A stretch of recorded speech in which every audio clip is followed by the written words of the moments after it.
आपका आरोप है कि चिराग पासवान इस घटना में शामिल है? निश्चित रूप से मेरा डायरेक्ट आरोप है। 4 बजे तक चिराग पासवान का प्रोग्राम था। 4 बजे जाने के बाद जैसे हम लोग को प्रोग्राम की जानकारी मिली तो वहाँ सब लोग दारू पी करके मंच पर चढ़ गया। नमस्कार, आप देख रहे हैं लाइव सिटीज में हूँ आपके साथ एवं केंद्रीय मंत्री पशुपति कुमार पारस ने आज अपने भतीजे लोक जनशक्ति पार्टी रामविलास के राष्ट्रीय अध्यक्ष चिराग पासवान पर कई गंभीर आरोप लगाए हैं और यह तक कह दिया है पशुपति कुमार पारस ने कि चिराग पासवान मेरी हत्या कराने की साजिश रच रहे हैं। क्या कुछ कह रहे हैं केंद्रीय मंत्री पशुपति कुमार पारस, पहले आप वो सुने। अमित शाह से गुहार लगाई है कि क्या मैं पत्र लिखा हूँ और यहाँ का CID जो रिपोर्ट है ये भी यहाँ से गया भारत सरकार के पास गया। मैं पत्र भी लिखा हूँ, मैं मिल के भी कहा हूँ कि ऐसी घटनाएं घटी है। मैं बिहार सरकार में मुख्यमंत्री जी से भी कहा हूँ कि इस तरह की बातें हो रही है, घटनाएं हो रही है, उसकी जांच चल रही है।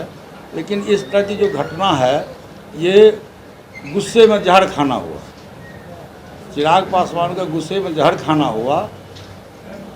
इसलिए मैं बिहार सरकार से मांग करता हूं कि इसकी उच्च स्तरीय जांच कराई जाए, इस घटना की उच्च स्तरीय जांच हो। मतलब आपका आरोप है कि चिराग पासवान ने इस घटना को करवाया है? आपका आरोप है कि चिराग पासवान इस घटना में शामिल है? निश्चित रूप से मेरा डायरेक्ट आरोप है। इसलिए कि जिसमें घटना घटी है वहाँ उसके पार्टी के लोग वहाँ मंच पर, अमर आज़ाद मौजूद था, संजय रविदास मौजूद था जो गया का रहने वाला है, और उसका दोनों सिक्योरिटी वहाँ मौजूद था, परशुराम पासवान वहाँ मौजूद था। वो तो आ गया, वीडियो थी, क्लिप में आ गया, सब लोग वहाँ मौजूद था। और हमारे चूँकि 4 बजे तक चिराग पासवान का प्रोग्राम था, 4 बजे जाने के बाद जैसे हम लोग को प्रोग्राम की जानकारी मिली तो वहाँ सब लोग दारू पी करके मंच पर चढ़ गया और गुंडागर्दी किया। दोनों तरफ से फिर पुलिस को लाठीचार्ज करना पड़ा। सर क्या कार्यक्रम खूब मिलता है दारू, क्या कहता है दारू नहीं मिलता है? बिहार में तो शराबबंदी है। हाँ, शराबबंदी है लेकिन गलत ढंग से मिल रहा है, इसमें कहाँ दो रहा है? आप मानते हैं कि शराबबंदी के बाद शराब यहाँ मिल रहा है? शराबबंदी नहीं मिलने रहती इतना पकड़ा कैसे रहा? आखिर लोग पकड़ा रहे हैं ना, दारू पी पकड़ा रहे हैं कि नहीं पकड़ा रहे? अवैध ढंग से लोग शराब का बिजनेस कर रहा, पुलिस उस पर है, प्रशासन अलर्ट है, प्रशासन के द्वारा गिरफ्तारी भी हो रही है, लेकिन कहीं के तो मिलता है। ये इसमें कहाँ दो रही है? सर क्या आपको वहाँ निमंत्रण था सर चाराडी मेला में जो बाबा जौहर मालिका था? जी, मंच पर विरोध करने वाले कौन से लोग थे? आपने कहा कुछ नक्सली भी थे, किस आधार पर? अमर आज़ाद, आपको अमर आज़ाद का नाम सुने होइएगा। 16 अक्टूबर 2016 को जब यही पासवान जी जब यही बाबा चौहरमल जयंती में जब भी मेरा बिहार में प्रोग्राम होता है तो कहीं न कहीं घटनाएं घटती है। जैसे परसों मोकामा में चाराडी में बाबा चौहरमल जयंती में हम लोगों का कार्यक्रम था। उसके पहले 2 बजे से लेकर 4 बजे तक चिराग पासवान जी का कार्यक्रम था और 4 बजे से लेकर 6 बजे तक हम लोगों का कार्यक्रम था। वहाँ चिराग पासवान जी के प्रोग्राम के बाद काफ़ी असामाजिक तत्व मंच पर चढ़ा हुआ था, जबकि बिहार सरकार का निर्देश है कि दारू पी के कोई नहीं जाएगा। लेकिन वहाँ जितना भी नौजवान था बाहर से जो आया हुआ था, नक्सलाइट लोग, गया से आया हुआ था, मसौरी से आया हुआ था, अमर आज़ाद के नेतृत्व में था और लोग के नेतृत्व में था, सभी नौजवान दारू पी के थे और उन लोगों ने हंगामा किया और काला झंडा दिखलाया। आपको याद होगा कि इसके पहले भी जब हम भारत सरकार के मंत्री बन के पहली बार आए थे और हाजीपुर जा रहे थे तो उसमें में भी इन लोगों ने काला झंडा दिखवाया था। इस ढंग से पार्टी में बहुत ज़बरदस्त साजिश चल रही है और पार्टी क्यों टूटी, इसके पीछे चिराग पासवान जी बार बार कहता है कि चाचा जी ने मेरे साथ में मेरे पीठ पर छुरा भोंका। मैं कहना चाहता हूँ ये नौबत क्यों आई? हम लोग जब लोकसभा का चुनाव में NDA गठबंधन से चुनाव जीत के गए थे, जब विधानसभा का चुनाव हुआ तो स्वर्गीय पासवान जी की इच्छा थी कि NDA गठबंधन के तहत हम चुनाव लड़ें। उन्होंने मुझसे भी खुद कहा था कि पारस देखो ये सब गलत काम कर रहा है, तुम NDA गठबंधन में चुनाव लड़ो।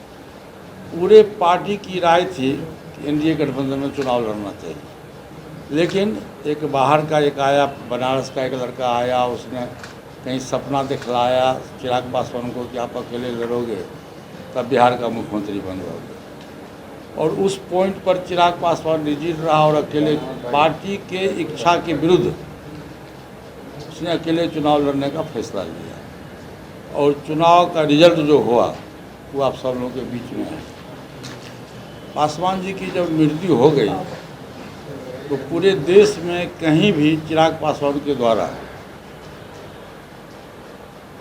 श्रद्धांजलि सभा का आयोजन नहीं किया गया। दलित सेना के राष्ट्रीय अध्यक्ष की हैसियत से मैं इसी कोठी में 16 अक्टूबर को मैं दलित सेना की तरफ से, हमारे प्रदेश अध्यक्ष विकास प्रसाद विनोद जी बैठे हुए हैं, दलित सेना की तरफ से हम लोगों ने श्रद्धांजलि सभा आयोजन किया और श्रद्धांजलि सभा हुआ। उसमें मेरा 3 डिमांड था कि क्योंकि पासवान जी दलितों के बहुत बड़े नेता थे और सेकंड अम्बेडकर माने जाते थे और 6 प्रधानमंत्रियों के बीच में इनको काम करने का मौका मिला और जब जब भी मौका मिला, चाहे रेल मंत्रालय हो, लेबर मंत्रालय हो, वेलफेयर मंत्रालय हो, सभी मंत्रालय में इन्होंने बहुत अच्छे ढंग से काम किया।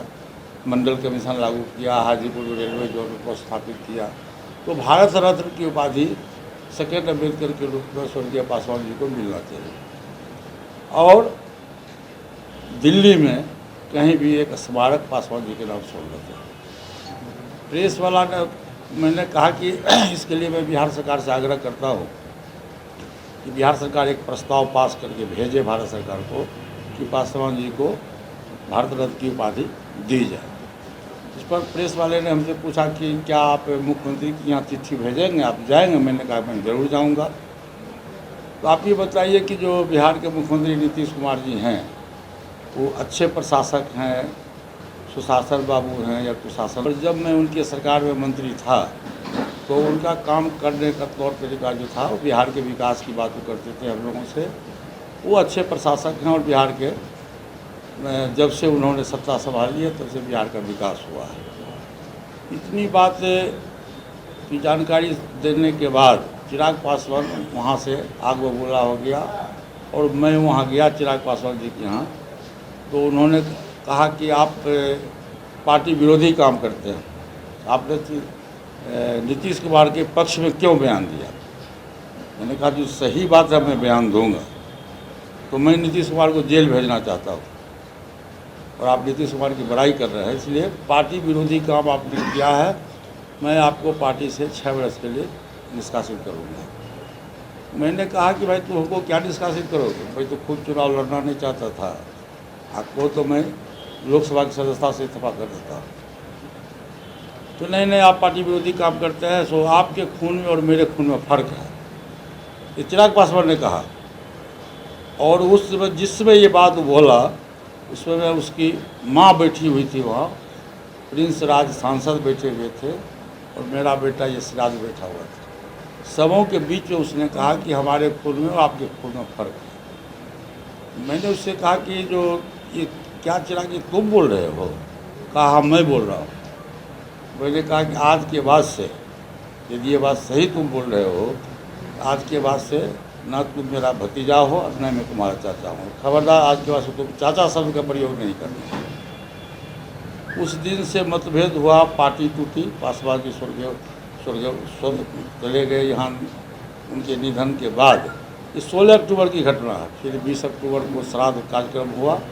उसके बाद काफ़ी आपस में मतभेद हुआ। मतभेद होने के बाद पार्टी के पूरे लोग, जैसे 6 सांसद हम लोग हैं, 6 सांसद में 5 सांसद एक तरफ हम लोग एक गुट बनाया गया और दूसरे चिराग पासवान अकेले रहे।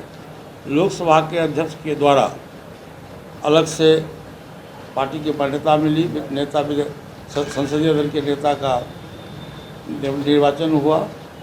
उसके बाद से लगातार चिराग पासवान बखला करके हमारे ऊपर में जानलेवा हमला किया। हाजीपुर में हमला हुआ। आज से कुछ दिन पहले प्रिंस राज की माँ साईं हॉस्पिटल में हॉस्पिटलाइज थी। वहाँ जाकर के उसका जो युवा का अध्यक्ष है, छात्र का जो अध्यक्ष है, प्रिंस पासवान है, क्या नाम है नाम? हाँ, प्रिंस पासवान है। वो जाकर हंगामा किया, दारू पी का हंगामा किया, जो FIR भी हुआ कंकड़बाग थाना में। और परसों की घटना है जब बाबा चौहरमल जयंती में हम लोग गए थे तो वहाँ इस तरह की घटना घटी। पुलिस के मौजूदगी में हुआ। वहाँ सीनियर ग्रामीण SP मौजूद थे, वहाँ का सिविल SDO मौजूद था। अभी FIR भी हुआ है। हम बिहार सरकार से ये मांग करते हैं कि बार बार जो घटनाएं घट रही है, बार बार जो एक व्यक्ति के द्वारा क्रिमिनल एक्टिविटीज़ का जो इस्तेमाल किया जाता है, इसकी जांच हो और जो दोषी व्यक्ति है उस पर कड़ी से कड़ी उसको सज़ा मिलनी चाहिए।